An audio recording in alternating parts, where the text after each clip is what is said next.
हर इंसान अपनी ज़िंदगी में कुछ न कुछ बड़ा करना चाहता है, लेकिन हमारी मेंटलिटी क्या हो गई है? आराम करने की। हर इंसान के अंदर ताकत है कुछ न कुछ करने की, टैलेंट है कुछ न कुछ करने का, लेकिन हमारी मेंटलिटी इस 2 कौड़ी के आराम के कारण अपनी पूरी ज़िंदगी को दांव पर लगा चुके हैं हम। और पता नहीं क्यों हमारे आसपास के लोगों ने हमारी ज़िंदगी में एक बात डाल दी है कि जितना है उतने में खुश रहो, उससे ज़्यादा नहीं।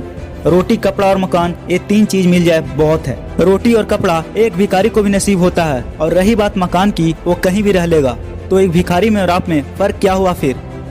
आपकी जिंदगी में जितना भी आराम है, जितनी भी फालतू की चीजें हो रही है, ये सब जो हो रही है, इसका सिर्फ एक ही कारण है, सिर्फ एक कारण, और वो ये है कि आपकी जिंदगी में कोई मकसद नहीं है, कोई लक्ष्य नहीं है आपकी जिंदगी में। नहीं है ना आपकी जिंदगी में कोई भी मकसद, नहीं करना चाहते ना जिंदगी में कुछ भी, तो चलाते रहे उस 2 कौड़ी के मोबाइल को, और उस मोबाइल में भी सिर्फ 2 चीजें, पबजी और फालतू की चैटिंग, और कुछ नहीं। बस यही चलाते रहना, चलाते रहो। मैं कह रहा हूँ आगे रहकर बस यही चलाओ और कुछ मत चलाओ। अगर अपनी जिंदगी में कुछ नहीं करना चाहते तो इस संसार के माया जाल ने आपको इस कदर जकड़ा हुआ है, इन जंजीरों ने आपको बांध कर रखा हुआ है। तोड़ दो इन जंजीरों को और निकल जाओ इनसे बाहर। कुछ कर दिखाओ ऐसा कि दुनिया बनना चाहे आपके जैसा। इतिहास पढ़ना नहीं है, इतिहास का हिस्सा बनना है। इतिहास को रटना नहीं है, इतिहास रचना है। रटना और रचना सिर्फ टा और चा का फर्क है इन दोनों में, और इनमें 4 अक्षर आते हैं बीच में।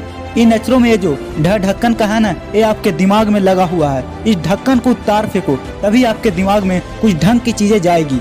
सारी बकवास चीजों को अपने दिमाग में डालने के बाद आपने ढक्कन बंद कर दिया है। ये ढक्कन ना तो आपकी जिंदगी में कुछ अच्छी चीजों को आने देता है, और ना ही जो गंदी चीजें भरी हुई है उसको जाने देता है। अपने माइंड को रीस्टार्ट करो। सब कुछ जानने के बावजूद भी हाथ पर हाथ रखकर क्यों बैठते हो? अपने मुट्ठी को बीच कर, सांसों को खींच कर अपने आप से बोलना है, I will be the first billionaire in my family. मेरे परिवार में दूर दूर तक आज तक कोई करोड़पति नहीं बना, मैं बन के दिखलाऊंगा। मैं अपने परिवार का पहला ऐसा बंदा होऊंगा जो करोड़पति बना है। अपने आप से बोलो ये बात, मैं इस संसार से नहीं, ये संसार मुझसे है।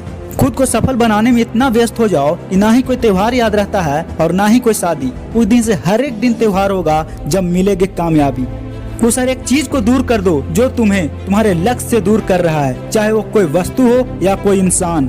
लहरों के साथ तो कोई भी तैर लेता है, पर बाजीगर तो वो होता है जो लहरों को चीर कर आगे बढ़ता है। भरोसा खुदा पर है तो जिंदगी में वही मिलेगा जो तकदीर में लिखा हुआ है, लेकिन भरोसा खुद पर है तो खुदा वही लिखेगा जो आप पाना चाहोगे। अंत में बस यही बोलना चाहूंगा कि भगवान के भरोसे मत बैठो, क्या पता भगवान तुम्हारे भरोसे बैठा हो।